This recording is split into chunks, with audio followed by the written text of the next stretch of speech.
ప్రభువునందు ప్రియమైన దేవుని బిడ్డలారా, మన ప్రభువును రక్షకుడునైన యేసు క్రీస్తు పేరిట మీ అందరికీ నా హృదయపూర్వక శుభాభివందనములండి.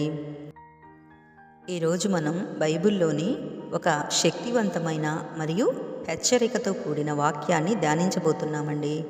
అదేనండి మీకా గ్రంథం 2వ అధ్యాయంలో 2వ వచనము. ఈ వచనంలో ప్రవక్త అయిన మీకా ఆనాటి సమాజంలో ఉన్న దురాశను, అన్యాయాన్ని ఎత్తి చూపించాడండి. ఈ రోజుల్లో కూడా చాలామంది ఇతరుల ఆస్తులను, సుఖాలను చూసి ఎలా ఆశపడుతున్నారో, దానివల్ల వచ్చే నష్టాలు ఏమిటో ఈ వీడియోలో క్షుణ్ణంగా తెలుసుకుందామండి. ఈ వాక్యం మీ జీవితాన్ని ఖచ్చితంగా హెచ్చరిస్తుంది మరియు సరిచేస్తుంది. చివరి వరకు చూడండి. మీకా గ్రంథము 2వ అధ్యాయం 2వ వచనము. వారు భూములు ఆశించి పట్టుకొందురు, ఇండ్లు ఆశించి ఆక్రమించుకొందురు. ఒక మనిషిని, వాని కుటుంబమును, ఇంటివానిని, వాని స్వాస్థ్యమును అన్యాయముగా ఆక్రమింతురు. దేవుని బిడ్డలారా, ఈ వచనం మానవునిలో ఉన్న భయంకరమైన దురాశను చూపిస్తోందండి. ఆనాడు ఇజ్రాయేలు ప్రజలలో ఉన్న ధనవంతులు, అధికారులు పేదవారి భూములను, ఇండ్లను బలవంతంగా లాక్కున్నారండి. ఎదుటి వారి ఎదుగుదలను చూసి ఓర్వలేక వారి ఆస్తిని తమకు దక్కించుకోవాలని కుట్రలు పన్నారు. బైబిల్ చెబుతుంది, దురాశ అనేది అన్ని పాపములకు మూలం. ఒకరు కష్టపడి సంపాదించుకున్న దాన్ని అన్యాయంగా లాక్కోవడం దేవుని దృష్టిలో ఘోరమైన పాపమండి. ఆహాబు రాజు నాబోతు ద్రాక్ష తోటను ఆశించి అన్యాయంగా అతన్ని చంపించి ఆ తోటను తీసుకున్నాడు. దేవుని ఉగ్రత అతని మీదకి వచ్చిందండి. ఈరోజు మన హృదయాలు ఎలా ఉన్నాయి? ఎదుటివారి ఇల్లు, కారు, ఉద్యోగం లేదా వారి ఆశీర్వాదాలను చూసి మనం ఈర్ష్యపడుతున్నామా? లేదా దేవుడు మనకిచ్చిన దానితో తృప్తి కలిగి జీవిస్తున్నామా?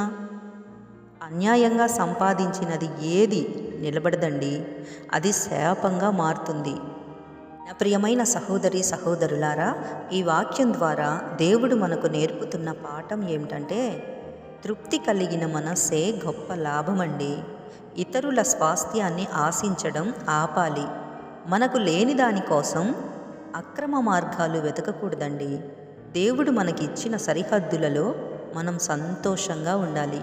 ఒకవేళ గతంలో మీరు ఎవరికైనా అన్యాయం చేసి ఉంటే జక్కయ్యలాగా మారు మనసు పొంది దాన్ని సరిచేసుకోవాలి కూడా. దేవుడు న్యాయవంతుడండి.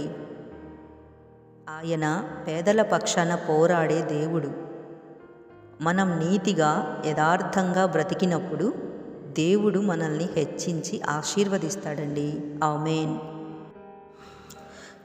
ప్రార్థన చేసుకుందామండి. కళ్ళు మూసుకొని ప్రార్థనలో ఏకీభవించండి. ప్రార్థన.